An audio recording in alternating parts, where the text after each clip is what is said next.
சித்ரா பௌர்ணமியை ஒட்டி திருவண்ணாமலையில் லட்சக்கணக்கான பக்தர்கள் அரோகரா முழக்கத்துடன் கிரிவலம் சென்றனர். பஞ்சபூத ஸ்தலங்களில் அக்னி ஸ்தலமான நினைத்தாலே முக்தி தரும் திருவண்ணாமலையில் சித்ரா பௌர்ணமியை ஒட்டி 2வது நாளாக விடிய விடிய மக்கள் கிரிவலம் சென்று அண்ணாமலையாரை வழிபட்டனர்.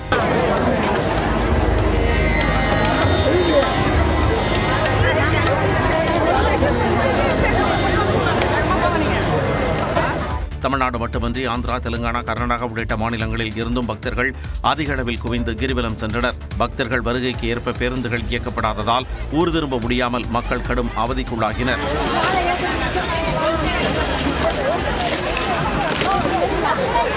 திருவண்ணாமலைக்கு கார்களில் வந்த மக்கள் எரிவாயு நிலையங்களில் CNG நிரப்ப நீண்ட வரிசையில் காத்திருந்தனர்.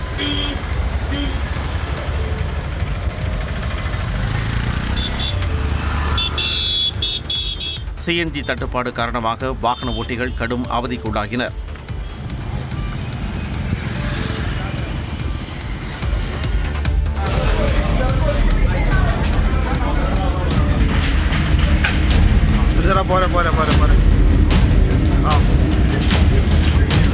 தேனி மாவட்டம் மங்களதேவி கண்ணகி கோவில் சித்ரா பௌர்ணமி விழாவின் பொழுது மின்னல் தாக்கிய அதிர்வில் கேரள காவலர், பக்தர்கள் உட்பட 10 பேர் காயமடைந்த சம்பவம் பரபரப்பை ஏற்படுத்தியுள்ளது.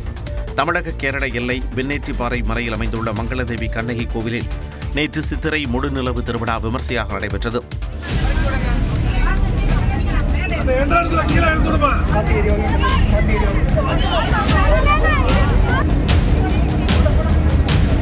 விழா முடிந்து மாலை நேரத்தில் பக்தர்கள் கொக்கரகண்ட மலைப்பாதை வழியாக திரும்பிக் கொண்டிருந்த போது பலத்த இடி மின்னலுடன் மழை பெய்தது. அப்பொழுது ஏற்பட்ட பயங்கர மின்னல் அதிர்வினால் பாறைக்கு கீழே தஞ்சம் புகுந்த 10 பக்தர்கள் நிலை தடுமாறி விழுந்து காயமடைந்தனர்.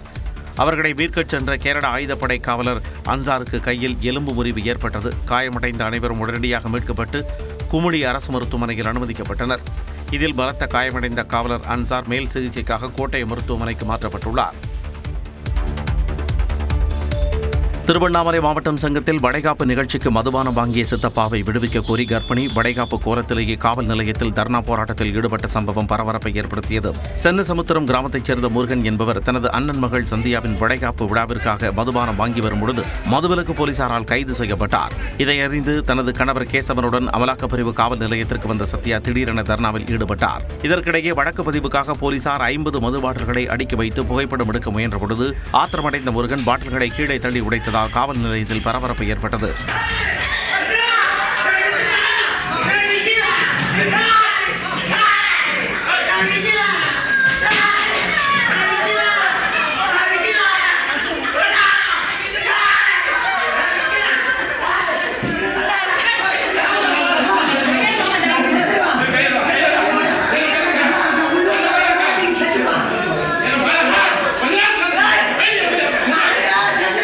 முருகன் கள்ளச்சந்தையில் மது விற்பவர் அல்ல என ஊர் மக்கள் கூறியும் சட்டப்படி நடவடிக்கை எடுப்பதாக கூறி போலீசார் அவரை சிறையில் அடைத்தனர். தவிக தலைவர் நடிகர் விஜய் எந்த தொகுதியிலும் வெற்றி பெற மாட்டார் என்று பாஜக மாநில தலைவர் நைனா நாகேந்திரன் கருத்து தெரிவித்துள்ளார். கன்னியாகுமரியில் செய்தியாளர்களை சந்தித்த அவர் விஜயின் தவிக அதிகப்படியான தொகுதிகளில் வெற்றி பெறுவதற்கான வாய்ப்பே இல்லை என்று திட்டவட்டமாக கூறினார். என்னுடைய பொறுத்தவரை விஜய் எந்த தொகுதியிலும் ஜெயிக்கிறதுக்கான வாய்ப்புகள் இருப்பதா எனக்கு தெரியல. கொங்கு சட்டசபை ஏற்படும் பட்சத்தில் தேசிய ஜனநாயக கூட்டணி விஜயனுடைய ஆதரவை கோருமா? நிச்சயமா அவரு அதிகப்படியான தொகுதியில் ஜெயிக்கிறதுக்கான வாய்ப்பே கிடையாது. அதுக்கான பேச்சே இல்லை. இந்நிலையில் தமிழ்நாடு சட்டப்பேரவை தேர்தல் முடிவுகளில் தவிக ஆச்சரியமூட்டும் வகையில் தாக்கம் ஏற்படுத்தக்கூடும் என மதிமுக பொதுச் செயலாளர் வைகோ தெரிவித்துள்ளார். ANI செய்தி நிறுவனத்திற்கு அவர் அளித்த பேட்டியில் மாணவர்கள் மற்றும் முதல் முறை வாக்காளர்களின் ஆதரவு தவிக பக்கம் திரும்பியுள்ளதாக கூறினார். EVK will be a force to reckon with and it may produce surprises when the results are declared. There is a possibility. தேர்தல் வெற்றிகளை தாண்டி தமிழ் மண்ணில் நிரந்தரமான சக்தியாக திராவிட இயக்கம் இருக்கும் என்றும் வைகோ கூறினார். மத்திய பிரதேசத்தில் நடந்த படகு விபத்தில் திருச்சியைச் சேர்ந்த ஒரே குடும்பத்தைச் சேர்ந்த 6 பேர் உட்பட 9 பேர் உயிரிழந்தது சோகத்தை ஏற்படுத்தியுள்ளது. திருச்சி நவல்பட்டு அண்ணா நகரைச் சேர்ந்த காமராஜ் கமாரியாவில் உள்ள ஆயுத தொழிற்சாலையில் பணிபுரிந்து வந்தார். இவர் தனது குடும்பத்தினர் மற்றும் உறவினர்கள் என 15 பேர் ஜபல்பூர் அருகே உள்ள பர்கி அணை பகுதியில் சுற்றுலா படகில் பயணம் செய்தனர். அவர்களுடன் சேர்ந்து 30க்கும் மேற்பட்ட சுற்றுலா பயணிகளுடன் சென்ற அந்த சொகுசு படகு அதீத காற்றால் நிலை தடுமாறி நீரில் கவிழ்ந்தது. இதில் பயணிகள் நீரில் மூழ்கி மாயமான நிலையில் 9 பேர் சடலமாக மீட்கப்பட்டனர். இதில் காமராஜ், அவரது மனைவி, மகன் உட்பட உட்பட ஒரே குடும்பத்தைச் சேர்ந்த 6 பேர் உயிரிழந்திருப்பது பெரும் சோகத்தை ஏற்படுத்தியுள்ளது. காமராஜின் ஒரு மகன் உட்பட 20க்கும் மேற்பட்டோர் பத்திரமாக மீட்கப்பட்டனர். மேலும் ஒரு தாய் தனது 3 வயது மகனை இறுக அணைத்தபடி உயிரிழந்து கிடந்த காட்சி கான்பூரை கலங்க வைத்தது. இந்த நிலையில் விபத்து குறித்து உயர்மட்ட விசாரணைக்கு உத்தரவிட்ட முதலமைச்சர் மோகன் யாதவ் படகு போக்குவரத்திற்கு தற்காலிக தடை விதித்தார். மத்திய அரசை விமர்சிப்பது கிளர்ச்சி ஆகாது என கூறி ராகுல் காந்திக்கு எதிரான மனுவை உத்தரப்பிரதேசத்தின் அலகாபாத் உயர்நீதிமன்றம் தள்ளுபடி செய்தது. 2025ஆம் ஆண்டு காங்கிரஸ் கமிட்டி அலுவலக திறப்பு விழாவில் பேசிய ராகுல் காந்தி பாஜக, RSS மற்றும் மத்திய அரசுக்கு எதிராக போராடி வருவதாக கூறினார். இது தேச துரோக கருத்து என்றும் நாட்டை சீர்குலைக்கும் முயற்சி என்றும் கூறி உத்தரப்பிரதேசத்தின் சம்பல் நீதிமன்றத்தில் இந்து சக்தி தளம் அமைப்பைச் சேர்ந்தவர் வழக்கு தொடர்ந்தார். ராகுல் காந்தி மீது FIR பதிய வேண்டும் என்ற கோரிக்கையை கீழமை நீதிமன்றம் நிராகரித்த நிலையில் அலகாபாத் உயர்நீதிமன்றத்தில் மனுதாரர் மேல்முறையீடு செய்தார். இந்த வழக்கை விசாரித்த நீதிபதி விக்ரம் சௌகார் ராகுல் காந்தியின் கருத்தை குற்றமாக பார்க்க முடியாது என்றும் அது ஒரு அரசியல் ரீதியான கருத்து என்றும் தெரிவித்தார். ஒரு ஜனநாயக நாட்டில் அரசின் செயல்பாடுகளை விமர்சிப்பது மிகவும் அவசியமானது என்ற நீதிபதி கொள்கை ரீதியான எதிர்ப்பு வேறு, அரசுக்கு எதிரான கிளர்ச்சியை தூண்டுவது வேறு என தெளிவுபடுத்தினார். அதனால் ராகுல் காந்திக்கு எதிராக FIR பதிவு செய்ய வேண்டிய அவசியம் இல்லை என கூறி மனுவை தள்ளுபடி செய்து உத்தரவிட்டார். IPL கிரிக்கெட்டில் ராஜஸ்தானை 7 விக்கெட் வித்தியாசத்தில் வீழ்த்திய டெல்லி அணி IPL வரலாற்றில் 200 ரன்களுக்கு மேலான ஸ்கோரை முதல் முறையாக சேஸ் செய்து சாதனை படைத்தது. 18வது IPL கிரிக்கெட் தொடரில் ஜெய்ப்பூரில் நடைபெற்ற 43வது லீக் ஆட்டத்தில் ராஜஸ்தான் ராயல்ஸ், டெல்லி கேபிட்டல்ஸ் அணிகள் பலப்பரீட்சை நடத்தின. டாஸ் வென்று முதலில் பேட்டிங் செய்த ராஜஸ்தான் அணி 6 விக்கெட் இழப்பிற்கு 225 ரன்கள் குவித்தது. கேப்டன் ரியான் பராக் அதிரடியாக விளையாடி 90 ரன்கள் குவித்தார். கடைசியாக களமிறங்கிய ஃபெரேரா 14 பந்துகளில் 6 சிக்சர்கள் விளாசி 47 ரன்கள் எடுத்தார். சற்று கடினமான இலக்கை நோக்கி விளையாடிய டெல்லி அணியின் தொடக்க வீரர் பதுன் நிசாங்கா 62 ரன்களும், KL ராகுல் 75 ரன்களும் எடுத்து நல்ல அடித்தளம் கொடுத்தனர். அடுத்தடுத்து களமிறங்கிய நிதிஷ் ராணா, அசுதோஷ் சர்மா ஆகியோர் நிலைத்து நின்று விளையாடி அணிக்கு வெற்றியை தேடித் தந்தனர். 19.1 ஓவரில் 3 விக்கெட் இழப்பிற்கு 226 ரன்கள் குவித்து டெல்லி அணி 7 விக்கெட் வித்தியாசத்தில் வெற்றி வாய்ப்பை பெற்று IPL தொடரில் நூலிழையில் பிளே ஆஃப் வாய்ப்பை தக்க வைத்துக் கொண்டது. குறைந்த நேரத்தில் டெலிவரி வழங்கும் அமேசான் நவ் சேவையை இந்தியாவின் மேலும் 100 நகரங்களில் விரிவுபடுத்த உள்ளதாக அந்நிறுவனம் அறிவித்துள்ளது. இன்ஸ்டாமார்ட், ஜெப்டோ, பிளிங்கிட் போன்ற வாடிக்கையாளர்கள் ஆர்டர் செய்யும் பொருட்கள் சில நிமிடங்களில் டெலிவரி செய்யும் சேவையை அமேசான் நவ் வழங்கி வருகிறது. தற்பொழுது இச்சேவையானது டெல்லி, மும்பை ஆகிய நகரங்களில் சோதனை அடிப்படையில் நடைமுறையில் உள்ளது. இந்நிலையில் சென்னை, ஹைதராபாத், கொல்கத்தா, புனே ஆகிய நகரங்களுக்கும் இச்சேவையை விரிவாக்கம் செய்ய அமேசான் நிறுவனம் முடிவெடுத்துள்ளது. அதேபோல அகமதாபாத், கொச்சி, மைசூர், விசாகப்பட்டினம் உள்ளிட்ட 2ஆம் நிலை மற்றும் 3ஆம் நிலை நகரங்களுக்கும் விரிவுபடுத்த திட்டமிடப்பட்டுள்ளது. அதன்படி அமேசான் நவ் மூலம் 100க்கும் மேற்பட்ட நகரங்களில் மளிகை பொருட்கள், அழகு சாதன பொருட்கள், மின்னணு சாதனங்களை பெற முடியும். இதற்காக 2800 கோடி ரூபாய் முதலீடு செய்துள்ள அமேசான் நிறுவனம் பல்வேறு பகுதிகளில் விவசாய பொருட்களை கொள்முதல் செய்யவும் ஒப்பந்தம் செய்துள்ளது. தேர்தல் கருத்து கணிப்புகள் வணிகமாகிவிட்டதாக காங்கிரஸ் MP கார்த்தி சிதம்பரம் தெரிவித்துள்ளார். கோயம்புத்தூர் வானொலி நிலையத்தில் செய்தியாளர்களை சந்தித்த அவர் திங்கட்கிழமை மக்களின் தீர்ப்பு தெரிந்துவிடும் என்றார். எல்லாம் சீரியஸாவே எடுத்துக்கிறது இல்ல, எல்லாம் பொட்டியை திறந்தாதான் தெரியும். 75,000 பூத்துலயும் என்னை பொறுத்த வரைக்கும் எண்ணினாதான் தெரியும் யார் ஜெயிக்கிறாங்கன்னு. அதை எண்ணி பாத்துருவோம். நம்ம பிசினஸ் ஆகி போச்சு, இதெல்லாம் பார்க்க முடியாது. மக்கள் வாக்களிச்சுட்டாங்க. மக்கள் தீர்ப்பு மகேசன் தீர்ப்பு. திங்கட்கிழமை அன்னைக்கு 75,000 பூத்துல என்ன வாக்கு வருகிறதோ அதுதான் தீர்ப்பு. மயிலாடுதுறை மாவட்டம் வழுவூர் பாலமுருகன் ஆலயத்தில் சித்ரா பௌர்ணமி விழாவின் சிகர நிகழ்வில் நூற்றுக்கணக்கான பக்தர்கள் பால்குடம் மற்றும் பல்வேறு காவடிகளை சுமந்து வழிபட்டனர். உற்சவமூர்த்தி எழுந்தருளிய தேர், கல் உருளை உள்ளிட்டவற்றை பக்தர்கள் தங்கள் முதுகில் அலகு குத்தி இழுத்துச் சென்று நேர்த்தி கடனை செலுத்தினர்.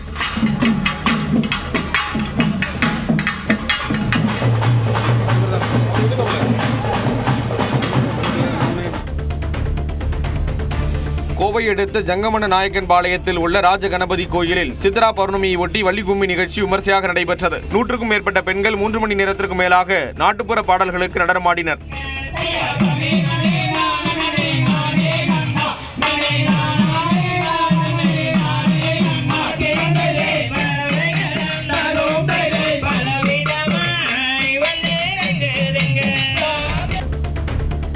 திருத்தணி முருகன் கோயிலில் நடிகை ஐஸ்வர்யா ராஜேஷ் சாமி தரிசனம் செய்தார். குடும்பத்தினருடன் சுவாமி சண்முகரை தரிசித்த ஐஸ்வர்யா ராஜேஷுக்கு கோயில் நிர்வாகம் சார்பில் தீர்த்த பிரசாதங்கள் வழங்கப்பட்டன. தேனி மாவட்டம் ஆண்டிப்பட்டி அருகே மின்னல் தாக்கி விவசாயி பரிதாபமாக உயிரிழந்தார். ஆண்டிப்பட்டி சுற்றுவட்டார பகுதிகளில் வியாழக்கிழமை இரவு இடி மின்னலுடன் கூடிய கனமழை பெய்தது. அப்பொழுது தோட்டத்தில் பணியாற்றிக் கொண்டிருந்த சித்தைய கவுண்டன்பட்டியைச் சேர்ந்த விவசாயி பாண்டியன் மின்னல் தாக்கி உயிரிழந்தார். அவரது 2 பசுமாடுகளும் மின்னல் தாக்கி உயிரிழந்தன. வாணியம்பாடி அருகே சாலையில் சென்று கொண்டிருந்த ஆட்டோ மீது மரம் முறிந்து விழுந்ததில் 10 பேர் காயமடைந்தனர். புதூர் பகுதியைச் சேர்ந்த ஒரே குடும்பத்தைச் சேர்ந்த 9 பேர் உட்பட 10 பேர் ஆட்டோவில் சென்று கொண்டிருந்த நிலையில் சாலை ஓரம் இருந்து பூவரச மரம் திடீரென வேரோடு முறிந்து ஆட்டோ மீது விழுந்தது. இதில் ஆட்டோவில் பயணித்த 4 குழந்தைகள் 3 பெண்கள் உட்பட 10 பேர் காயமடைந்தனர்.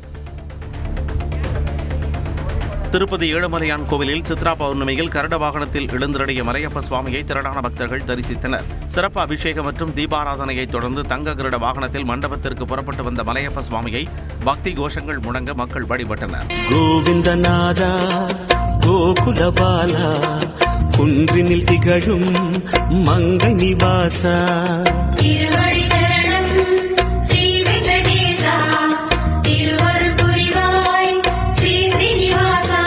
உன்னை காண வந்தோமே மலையேறி வந்தோமே மாலே வருவாய் பெருமாளே.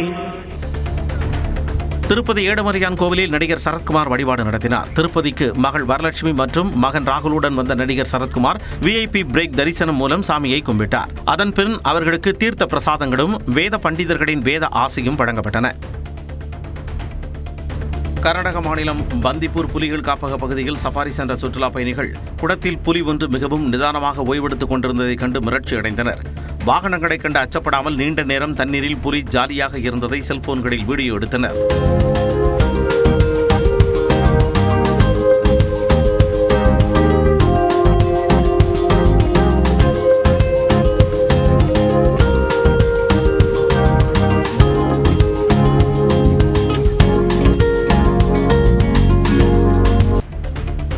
வெப்பம் அதிகரித்து வருவதால் கேரளா முழுவதும் விஷப்பாம்புகளின் நடமாட்டம் அதிகரித்துள்ள சூழலில் எர்ணாகுளம் மாவட்டம் வடத்துப்பாராவில் குடியிருப்பு அருகே உள்ள மரத்தின் மீது ஏறிய ராஜநாகத்தை கண்டு பொதுமக்கள் அச்சமடைந்தனர்.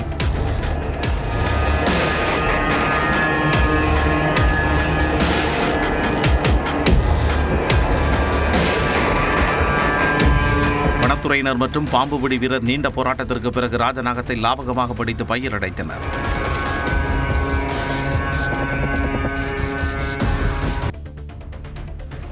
கேரள மாநிலம் கிடங்கூரில் ஸ்ரீ மகாவிஷ்ணு கோவில் திருவிழாவுக்கு வந்த யானை தாக்கியதில் லாரி ஓட்டுநர் உயிரிழந்தார். யானைக்கு வழக்கமாக தண்ணீர் கொடுக்கும் பொழுது திடீரென ஆக்ரோஷமாகி கோவில் வளாகத்தில் இருந்தவர்களையும் வாகனங்களையும் தாக்கியது.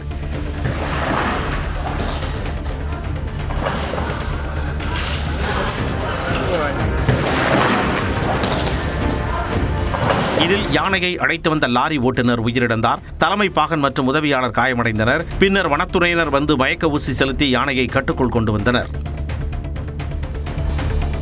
தொழிலாளர் ஓய்வூதிய திட்டத்தின் கீழ் வழங்கப்படும் குறைந்தபட்ச ஓய்வூதியத்தை 1000 ரூபாயிலிருந்து 7500 ரூபாயாக உயர்த்த மத்திய அரசு தீவிரமாக பரிசீலித்து வருவதாக தகவல்கள் தெரிவிக்கின்றன. தொழிலாளர்களுக்கு தற்போது வழங்கப்பட்டு வரும் PF பென்ஷன் அடிப்படை வாழ்வாதாரத்திற்கு போதுமானதல்ல என்று கூறி குறைந்தபட்ச ஓய்வூதியத்தை 7500 ரூபாயாக உயர்த்த வேண்டும் என தொழிற்சங்கங்களும் ஓய்வூதியர் சங்கங்களும் கோரிக்கை விடுத்து வந்தன. அதன் பேரில் ஓய்வூதியத்தை உயர்த்த மத்திய அரசு திட்டமிட்டு வருகிறது. நாடாளுமன்ற நிலைக்குழு அளித்த பரிந்துரையை மத்திய அரசு பரிசீலிக்கும் கட்டத்தில் உள்ளதால் விரைவில் அறிவிப்பு வெளியாகும் என்று எதிர்பார்க்கப்படுகிறது. பொள்ளாச்சி மற்றும் அதன் சுற்றுவட்டார பகுதிகளில் வெயிலின் தாக்கம் அதிகரித்துள்ள நிலையில் ஆழியார் அணை பகுதியில் சுற்றுலா பயணிகள் அதிக அளவில் குவிந்தனர். கோடை வெப்பத்தை தணிக்க குடும்பத்துடன் வந்திருந்த மக்கள் ஆழியார் சிறுவர் பூங்கா மற்றும் நீர்நிலைகளில் தங்கள் குழந்தைகளுடன் உற்சாகமாக விளையாடி மகிழ்ந்தனர்.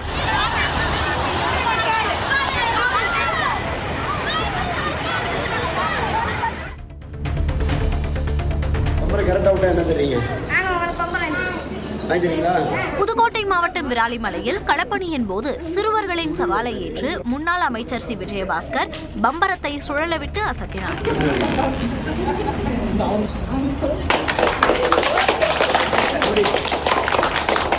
அப்போது சிறுவர்களுடன் தனது சிறுவயது நினைவுகளை சி விஜயபாஸ்கர் பகிர்ந்து கொண்டார். யார் போட்டியில ஃபர்ஸ்ட் யாரு? நான் பம்பரம் வந்து இத்தனை 50 வருஷம். பராமரிப்பு பணி காரணமாக சென்னை எழும்பூரில் இருந்து மதுரை செல்லும் வைகை எக்ஸ்பிரஸ் ரயில் வரும் 11ஆம் தேதி முதல் குறிப்பிட்ட சில நாட்களில் தாமதமாக சென்றடையும் என தெற்கு ரயில்வே தெரிவித்துள்ளது. வைகை எக்ஸ்பிரஸ் வாரத்தின் 7 நாட்களும் சென்னை எழும்பூர் மற்றும் மதுரை இடையே இடைவிடாமல் இயக்கப்பட்டு வருகிறது. மதியம் 1:15 மணிக்கு எழும்பூரிலிருந்து புறப்பட்டு இரவு 8:35 மணிக்கு மதுரையை சென்றடையும்.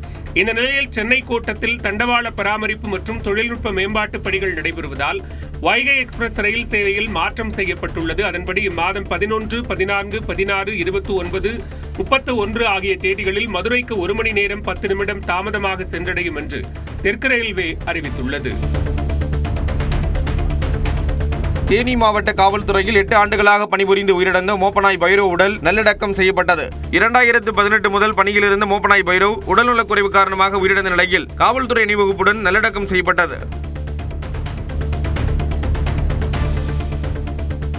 கடலூர் மாவட்டம் தாடிநத்தம் பகுதியில் புதுச்சேரியைச் சேர்ந்த ரவுடி ஒருவர் கொடூரமாக கொலை செய்யப்பட்ட சம்பவம் பெரும் பரபரப்பை ஏற்படுத்தியுள்ளது.